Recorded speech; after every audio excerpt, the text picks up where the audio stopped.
To make sense of the situation in the Middle East, especially concerning Saudi Arabia, a basic understanding of British involvement throughout the region is necessary. With a strong sense of unity and stability inherent within traditional Islam, the British Empire sought ways to undermine the Ottoman Empire and fragment Sunni Muslims. Anticipating a major war during the early 20th century between the major powers in Europe, the British sent a network of agents into Arabia in an attempt to create alliances with various Arabian tribes and factions. Alliances which would come in useful in attacking the Turks once the war began. One of these agents was T.E. Lawrence. Because of his knowledge relating to the area as a historian and archaeologist, he was assigned the position of intelligence officer to the Arabs. His job at the start of World War I was to see if the Arabs had the will and resources to start a rebellion against the Ottoman Turks, who at that time ruled Arabia. Prior to World War I, there were three major factions dominating Arabia and the Bedouin tribes. The first was the Hashemite family tribe, who ruled over the Hijaz region, led by Hussein ibn Ali al-Hashimi, the Sheriff of Mecca. He was reported to be the 37th generation descendant of the Prophet Muhammad, regarded as the significant heir and leader of the Sunni Muslim Arabs in the Hijaz region. However, prior to World War I, his kingdom was under the rule of the Ottoman Empire and also an enemy to the House of Saud in the east.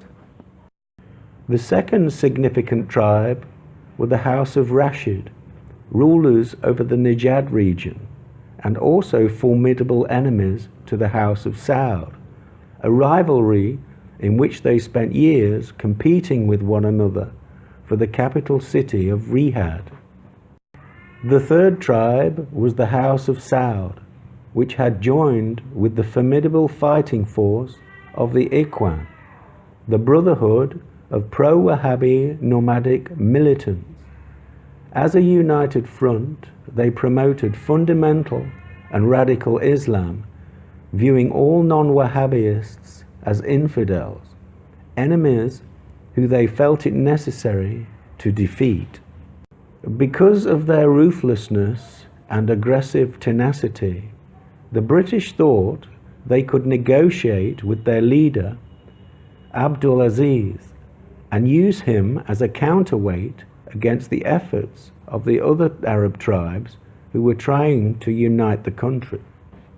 In 1915, the Treaty of Darin was signed between the British and Abdul Aziz, an agreement which made the lands of the House of Saud a protectorate of the British Empire.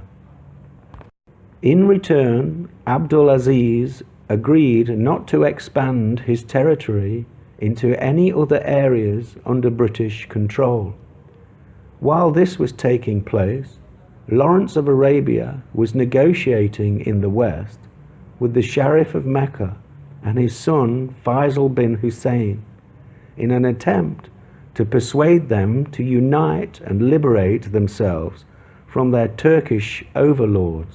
Through Lieutenant Colonel Sir Henry McMahon and Lord Kitchener, the British High Command sent a guarantee to Hussein ibn Ali, the Sharif of Mecca, which stated that if the Arabs helped the British defeat the Ottoman Turks, the British government would, in return, recognize a united Arabian state under the control of the Arabs. Great Britain would, in exchange for support from the Arabs of Hejaz, guarantee the independence, rights and privileges of the Sharifate against all foreign aggression. in particular that of the Ottomans.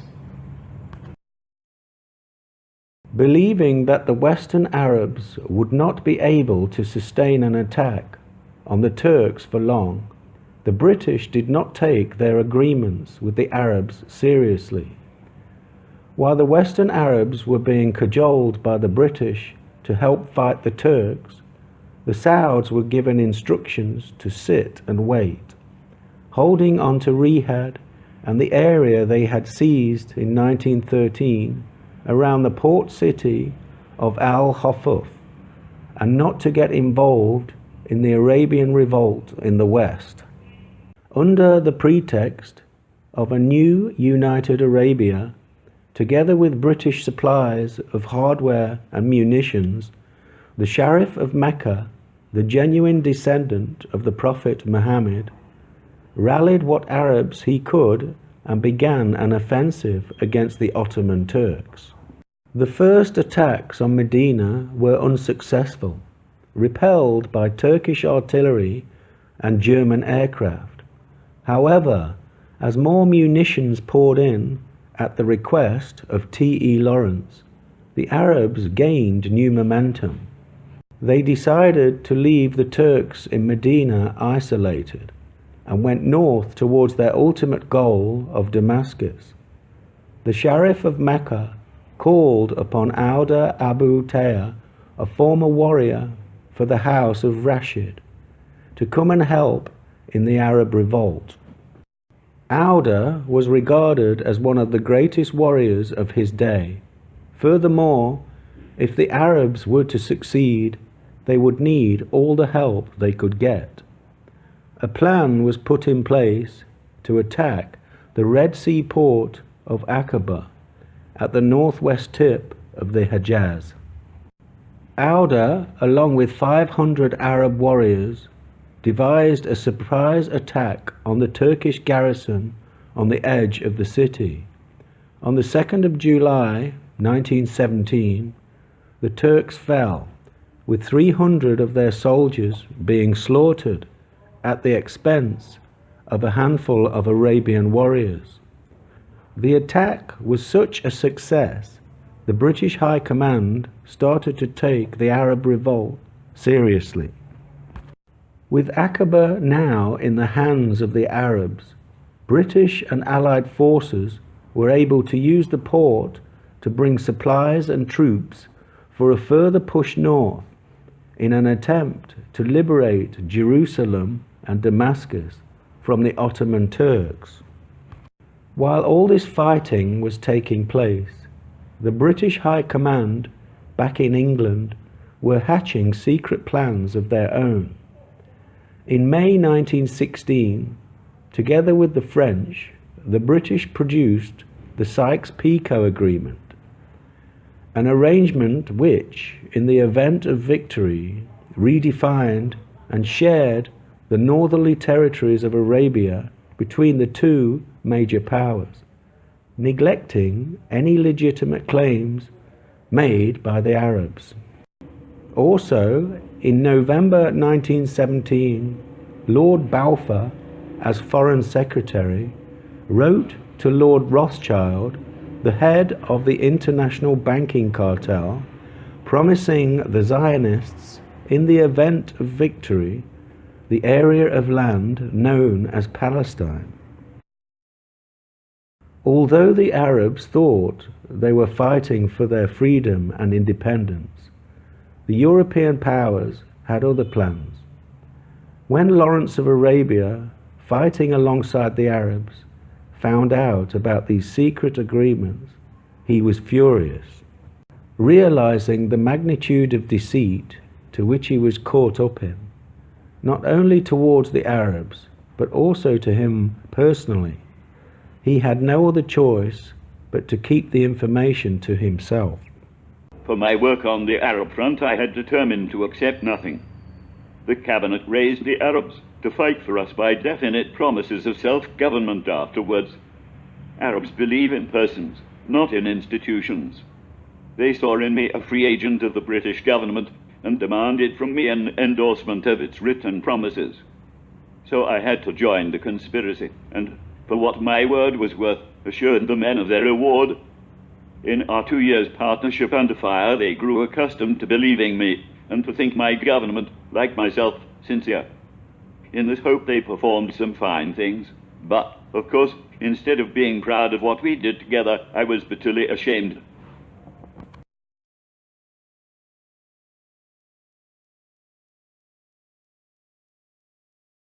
In the summer of 1916, there were around 30,000 Arabs united in the struggle against the Ottoman Empire. By 1918, that number had grown to over 50,000. The overall casualty figure is unknown, but many lost their lives in an effort to bring freedom to the country. Ashamed of his predicament, Lawrence, without spilling the beans, told Faisal Hussein if they could get to Damascus before the British, then they would be in a strong position to hold on to their independence. It was evident from the beginning that if we won the war, these promises would be dead paper. And had I been an honest advisor of the Arabs, I would have advised them to go home and not risk their lives fighting for such stuff. At the end of 1917, the British forces moved on Jerusalem. After victories against the Ottomans and seizing control of towns along the way, most of the Turks had abandoned the city by the time the British arrived.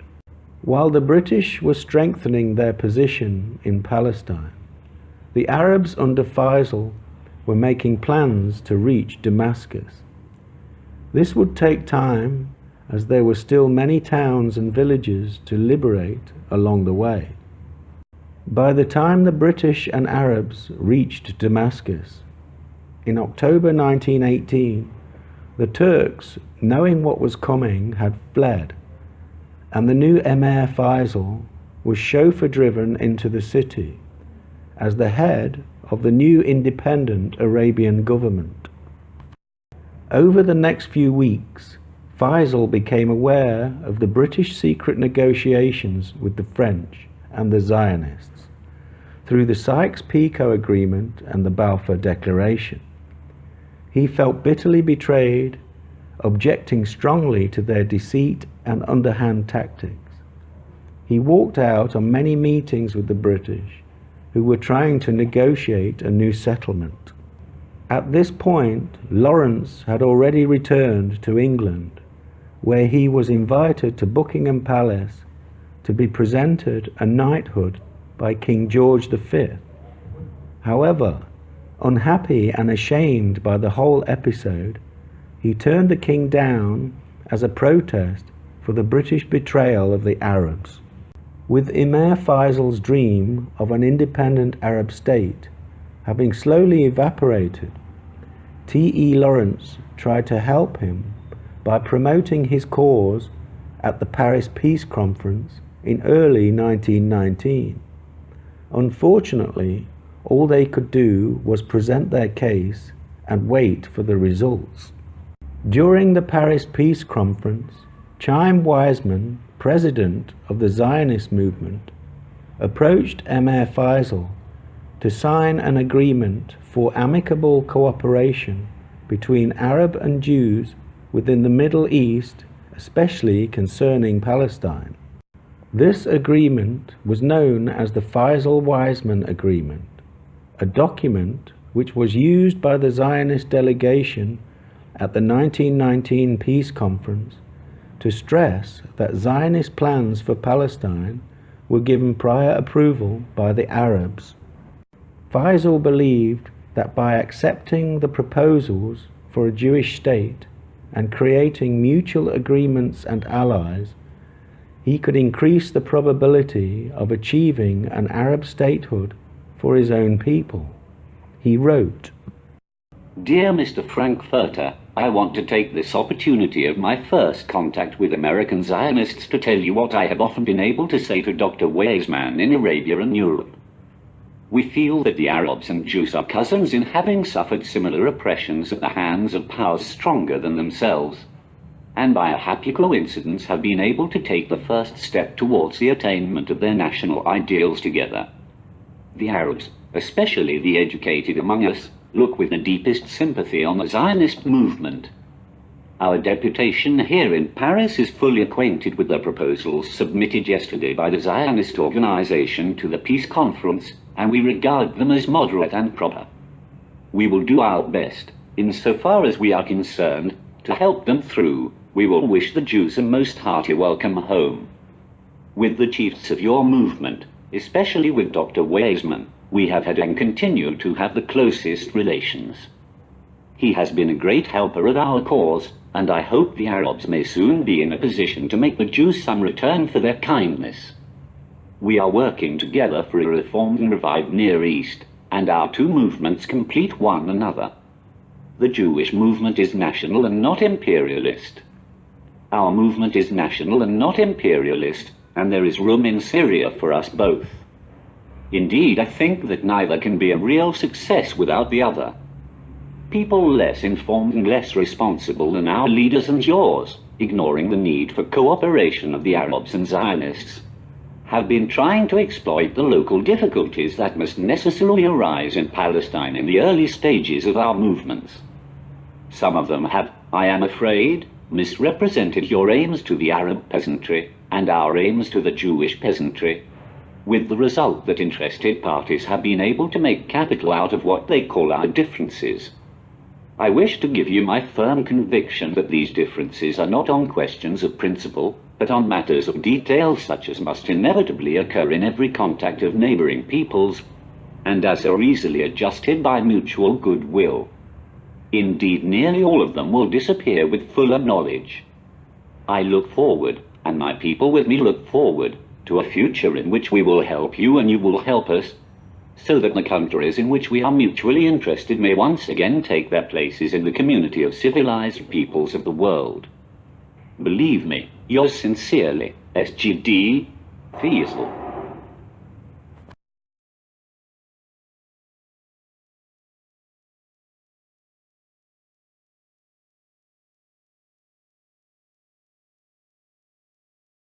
While the world waited for the results from the Paris Peace Conference, Emir Faisal was crowned king of the Arab Kingdom of Syria by the Syrian National Congress government on March the 7th, 1920. However, in the following month, an offshoot meeting to the Paris Peace Conference gave France the mandate over Syrian territory. Consequently, the new King Faisal was asked to step down and leave the country. Outraged by this, Faisal and his followers put up resistance, which began the Franco-Syrian War. After nearly 3 months of fighting, the French took control of the country and kicked out the new king by installing their own puppet government. With no kingdom and nowhere to go, Faisal went to live in the UK, hoping to negotiate with the British on their own soil. The following year, in an attempt to resolve the Arab issue, Winston Churchill, acting as colonial secretary, asked T.E. Lawrence to join him at the Cairo Conference of 1921. Because of the violent backlash caused by the Sykes-Picot Agreement and Balfour Declaration, the British arranged a series of meetings in an attempt at diffusing the escalating violence. As a result, the British asked Faisal to be monarch of the newly created British Mandate of Iraq, an area in which most of the inhabitants had no clue as to who he was. Furthermore, the majority of the Arabs living in Iraq were Shiite, and because the Hashemites of the Hijaz were Sunni Muslims, the Iraqis were not significantly involved in the Great Arab Revolt against the Turks. Even so, Faisal, seeing very little choice in his predicament, accepted the offer and became King Faisal I of Iraq on the 23rd of August 1921. As a result of the Paris Peace Conference, the hopes and aspirations of the Arabs towards an independent nation were brushed aside in favour of the major victorious powers of World War I and their Rothschild Zionist sponsors. Consequently, the Sykes-Picot Agreement was comprehensively enforced, together with the initiation and promotion of Zionist aspirations towards a national homeland of their own in Palestine. The old policy of divide and rule was playing out yet again in favour of the British Empire's move towards global governance. The British had the Arab descendants of the Prophet Muhammad fragmented, exhausted and disillusioned from years of fighting for a nation-state which, due to greater powers than themselves, would never be allowed. Throughout the war years and the partitioning process, with all the efforts made and the lives lost, Ibn Saud and the Wahhabists were sitting patiently, biding their time, waiting for the right moment to begin their next move. Backed and protected by the British under the Treaty of Darren, the House of Saud was now given the green light to initiate the clean-up operation by unleashing the Ikhwan Wahhabists on the Sunni Arabs to the north and west. Faisal had written to the Zionists during the Paris Peace Conference, giving them his best wishes in their endeavours over Palestine. After the British reneged on their initial promise for an Arab independent nation-state stretching from Palestine to the Gulf, Sharif Hussein of Mecca was in no mood to accept either the Balfour Declaration or the new borders drawn up by the French and British victors. No matter how much the British tried to cajole him around to their new post-war reality, he would not budge. The Sharif let it be known that he will never sell out Palestine to the Empire's Balfour Declaration. He will never acquiesce to the establishment of Zionism in Palestine or accept the new random borders drawn across Arabia by British and French imperialists. For their part, the British began referring to him as an obstructionist, a nuisance, and of having a recalcitrant attitude.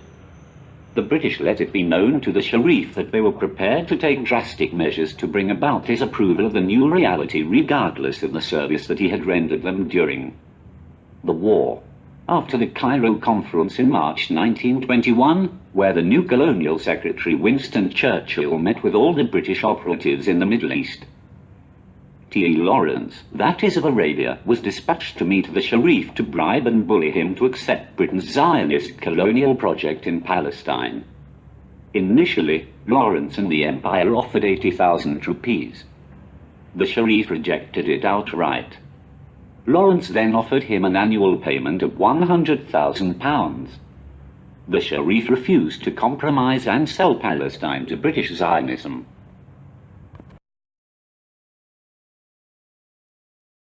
When Lawrence could see that no amount of bribery was working on Sharif Hussein of Mecca, he changed tact and threatened him with an Ibn Saud takeover. Churchill had previously spoke to the Sharif's son, the Emir of Transjordan, Abdullah bin al-Hussein, during the Cairo Conference in 1921. Churchill made it clear to Abdullah that he must make an effort to persuade his father into accepting the new proposals. If he did not, the British would unleash Ibn Saud against Tejas.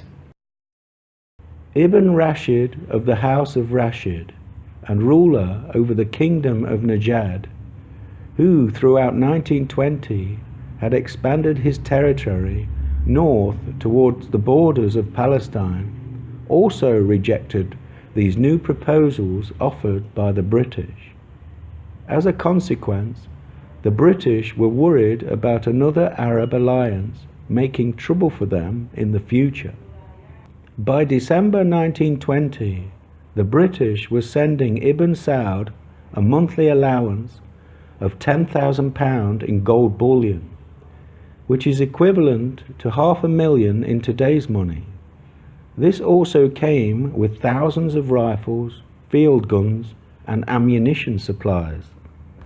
Because of Sharif Hussein's refusal to compromise or consent to new British demands, Ibn Saud and his Wahhabi warriors in September 1921 were unleashed on the town of Hale in Central Arabia.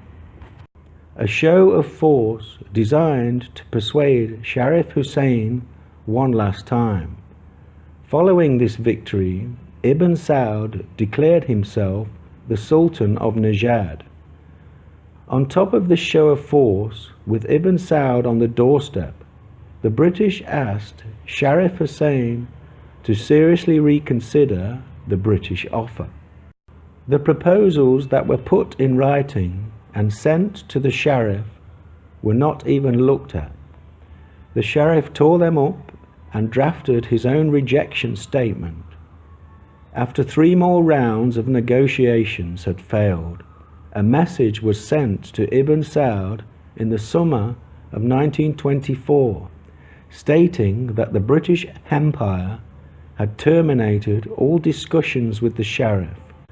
Within weeks of this telegram, an attack into the Hejaz took place by Ibn Saud and his Wahhabi forces.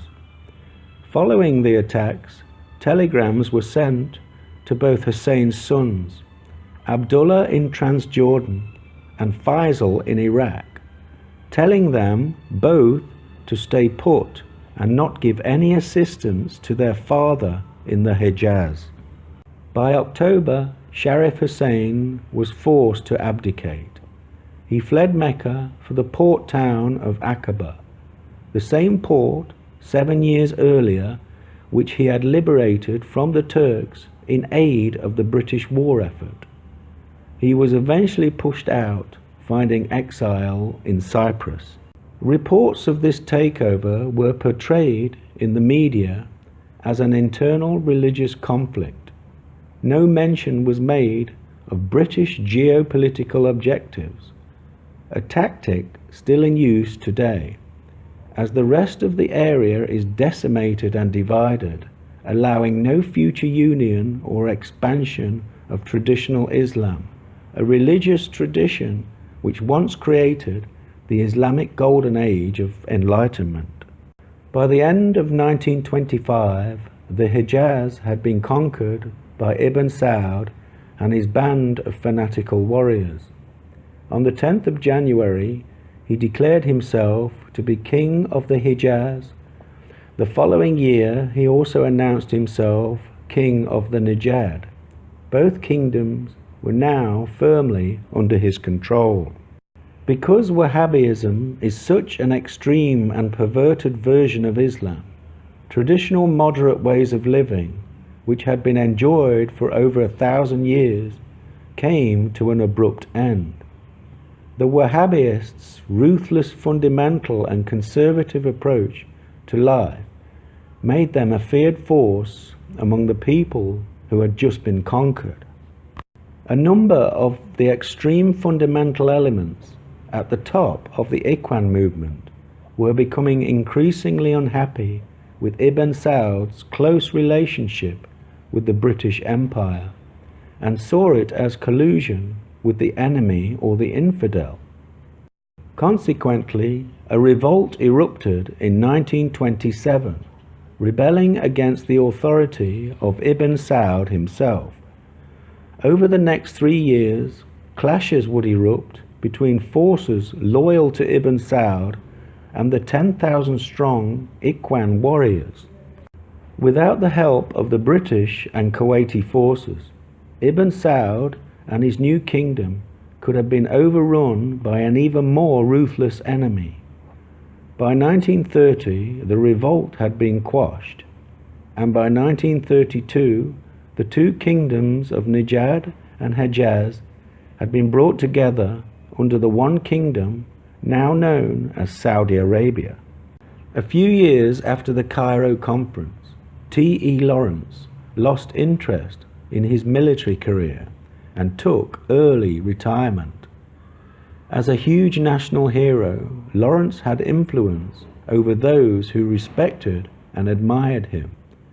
In 1935, he died in a mysterious motorbike accident, which many of his friends and admirers believed to be an assassination.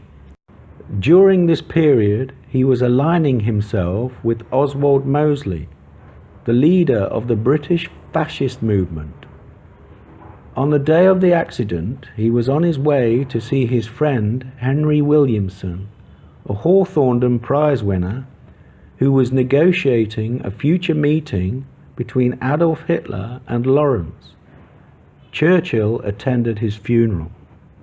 Looking back at the divisions and fragmentations imposed on traditional Islam over the centuries, one can't help but suspect that outside influences of a sinister nature have played a major part in the slow decline of a once powerful religious ideology. As a competitor to the expansion and hegemony of other religions, such as Christianity and Judaism, it could be argued that some versions of Islam we see today have been undermined, deviating so far from their initial roots that even the Prophet Muhammad would have difficulty recognizing them. Because of its once glorious, formidable, united past, Islam has been targeted by satanic forces for a slow, incremental, divisive demise. The Wahhabists have, throughout the years, developed a reputation for merciless brutality, with a desire not only to kill people but to destroy artifacts and relics of our ancient history. This is all very contradictory to the activities of the Muslims during the Islamic Golden Age, where they went out their way to bring together ancient history, philosophy, and science in order to preserve it. It is my belief that the globalization project is still funding and utilizing extreme elements of Islam to this day, not only as a mechanism of division in a physical sense, but also as a tool to sow seeds of mistrust and Islamophobia in the minds of non-Muslims throughout the world. These extreme factions, which do not represent traditional Islam, are being groomed and used by satanic organizations to undermine the old system of sovereign nation states in an effort to create the chaos necessary to promote the globalists' new system of global governance.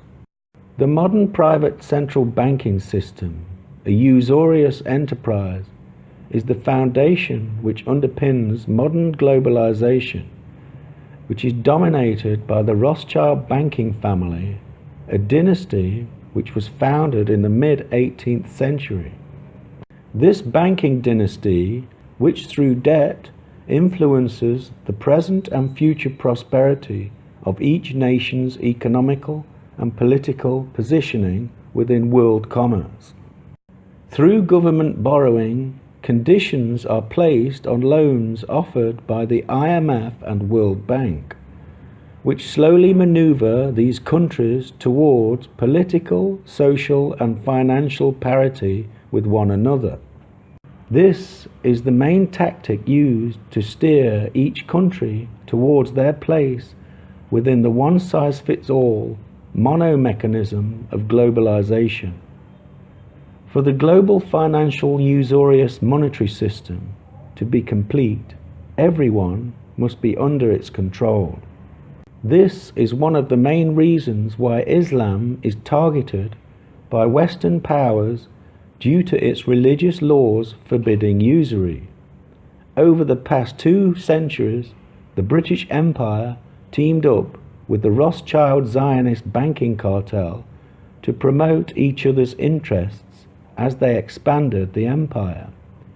The banking cartel would supply the money necessary for war and conquest, while the British would make each country under its rule safe for usury to prosper. After the fall of Arabia to the House of Saud, resistance to the global financial system built on usury diminished. According to Islamic scholar Imran Hossein, the modern world of Islam has become impoverished and enslaved by riba. Since 1924, however, riba has penetrated the total economic life of Muslims all around the world. The financial imperialism inherent in riba has delivered the entire world of Islam by its very throat into the hands of enemies with sharpened knives. Indeed, all of mankind is now trapped in the world of riba. Riba has impoverished the masses in the entire Muslim world. Riba has rendered Muslims powerless to resist financial blackmail. Because of riba, Muslims now live a collective life not entirely dissimilar to slavery. He who pays the piper continues to call the tune. Riba has paralyzed us.